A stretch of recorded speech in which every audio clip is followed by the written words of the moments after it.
Firman Tuhan Harian. Keempat, Tuhan membuat batas antara ras yang berbeda-beda. Di bumi, ada orang berkulit putih, orang berkulit hitam, orang berkulit coklat, dan orang berkulit kuning. Semua ini adalah berbagai jenis bangsa. Tuhan juga menetapkan ruang lingkup untuk kehidupan semua jenis bangsa berbeda ini, dan tanpa menyadarinya, orang hidup dalam lingkungan untuk kelangsungan hidup mereka yang tepat dalam pengelolaan Tuhan. Tidak seorang pun bisa melangkah keluar dari ini. Sebagai contoh, orang berkulit putih, di wilayah mana mereka kebanyakan tinggal? Mereka kebanyakan tinggal di Eropa dan Amerika. Orang berkulit hitam sebagian besar tinggal di Afrika. Dan di wilayah manakah orang berkulit coklat tinggal? Asia Tenggara. Seperti Thailand, India, Myanmar, Vietnam, dan Laos. Mereka sebagian besar tinggal di Asia Tenggara dan Asia Selatan. Orang berkulit kuning sebagian besar tinggal di Asia, yaitu Tiongkok, Jepang, Korea Selatan, dan sejumlah negara lain yang serupa. Tuhan telah menyebarkan secara tepat semua tipe ras berbeda ini, sehingga semua ras berbeda ini tersebar ke berbagai bagian di dunia.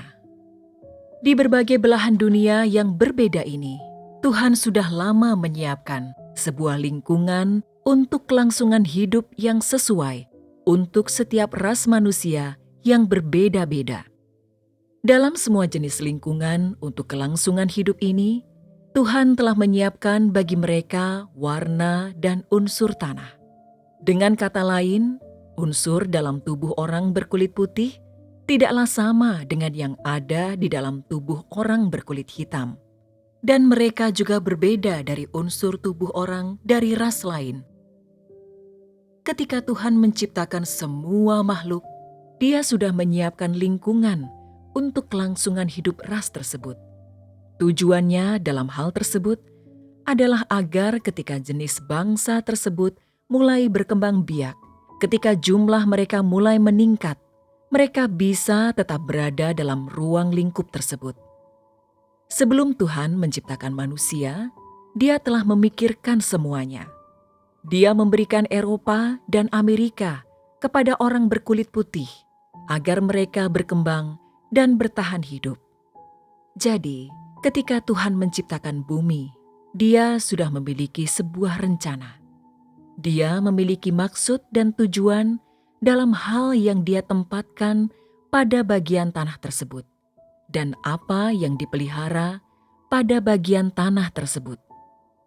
Sebagai contoh, Tuhan sudah lama menyiapkan pegunungan tertentu, jumlah dataran, jumlah sumber air, aneka jenis burung dan satwa liar, beragam ikan, dan berbagai tumbuhan tertentu yang akan berada di tanah itu. Saat menyiapkan lingkungan untuk bertahan hidup bagi satu jenis manusia untuk sebuah ras, Tuhan mempertimbangkan banyak aspek masalah. Lingkungan geografis, unsur tanah, jenis burung dan satwa liar, ukuran aneka jenis ikan, unsur dalam ikan, kualitas air yang berbeda, serta semua jenis tumbuhan yang berbeda. Tuhan sudah lama menyiapkan semua itu. Jenis lingkungan semacam itu adalah lingkungan untuk bertahan hidup asli yang Tuhan ciptakan dan siapkan untuk orang berkulit putih. Pernahkah engkau semua melihat bahwa ketika Tuhan menciptakan semua makhluk, Dia memikirkannya secara matang dan melakukan berbagai hal dengan terencana? Ya, Apa yang pernah engkau lihat? Pertimbangan Tuhan untuk berbagai jenis orang sangat bijaksana.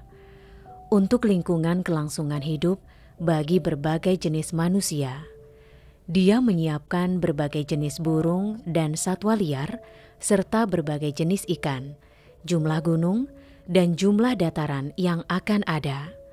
Semua itu dipertimbangkan sangat serius dan tepat. Sebagai contoh, makanan apa yang dimakan bangsa kulit putih? Makanan yang dimakan bangsa kulit putih sangat berbeda dari makanan bangsa Asia. Makanan pokok bagi bangsa kulit putih sebagian besar berupa daging, telur, susu, dan unggas. Biji-bijian seperti roti dan nasi umumnya adalah makanan non-pokok yang diletakkan di sisi piring. Bahkan ketika makan salad sayuran, mereka mencampurkan daging sapi panggang atau ayam ke dalamnya. Bahkan jika mereka makan beberapa makanan yang berasal dari gandum, mereka menambahkan keju, telur, atau daging ke dalamnya. Yang berarti makanan pokok mereka sebagian besar tidak terdiri dari makanan yang berasal dari gandum atau beras. Mereka makan cukup banyak daging dan keju. Mereka sering minum air es karena mereka makan makanan yang sangat tinggi kalori. Jadi, orang kulit putih sangat kuat. Ini adalah sumber untuk kehidupan mereka, lingkungan mereka untuk hidup yang dipersiapkan oleh Tuhan bagi mereka, memungkinkan mereka untuk memiliki gaya hidup seperti itu. Gaya hidup tersebut berbeda dengan gaya hidup orang dari ras lain. Tidak ada yang benar atau salah dalam gaya hidup ini. Itu bawaan lahir, ditakdirkan oleh Tuhan dan karena kekuasaan Tuhan dan pengaturannya. Jenis ras ini memiliki gaya hidup tertentu dan sumber tertentu untuk pencaharian mereka yang disebabkan oleh ras mereka, serta karena lingkungan untuk kelangsungan hidup yang dipersiapkan oleh Tuhan bagi mereka. Engkau dapat mengatakan bahwa lingkungan untuk kelangsungan hidup yang Tuhan siapkan untuk orang kulit putih dan makanan sehari-hari yang mereka dapatkan dari lingkungan itu kaya dan berlimpah. Tuhan juga menyiapkan lingkungan yang diperlukan untuk bertahan hidup bagi ras lain. Ada juga orang berkulit hitam. Di manakah orang berkulit hitam berada? Mereka utamanya berada di Afrika Tengah dan Selatan. Apa yang Tuhan persiapkan bagi mereka dalam lingkungan seperti itu untuk hidup? Hutan hujan tropis, segala jenis burung dan satwa liar, juga gurun, dan semua jenis tumbuhan yang menyertainya. Mereka memiliki sumber air, pencaharian, dan makanan mereka. Tuhan tidak berat sebelah terhadap mereka. Tidak peduli apa yang pernah mereka lakukan. Kelangsungan hidup mereka tidak pernah menjadi masalah. Mereka juga menempati lokasi tertentu dan area tertentu di bagian dunia. Sekarang mari kita berbicara sedikit tentang orang berkulit kuning. Orang berkulit kuning sebagian besar berada di dunia timur. Apakah perbedaan antara lingkungan dan posisi geografis dunia timur dan barat? Di dunia timur, sebagian besar tanah subur dan kaya akan materi dan endapan mineral, yang berarti semua jenis sumber daya di atas tanah dan bawah tanah berlimpah. Dan bagi kelompok orang ini, untuk ras ini, Tuhan juga menyiapkan tanah serta iklim sepadan dan berbagai lingkungan geografis yang sesuai untuk mereka.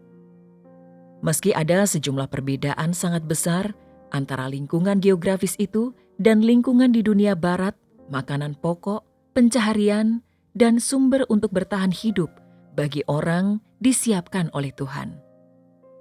Ini lingkungan untuk hidup yang berbeda dari orang berkulit putih di dunia barat. Namun, apakah satu hal yang perlu aku sampaikan kepada engkau semua, yang perlu aku katakan kepada engkau semua? Jumlah ras timur relatif tinggi, sehingga Tuhan menambahkan banyak unsur di bagian bumi tersebut yang berbeda dari yang di barat. Di bagian dunia tersebut, Dia menambahkan berbagai macam landscape dan semua jenis materi berlimpah.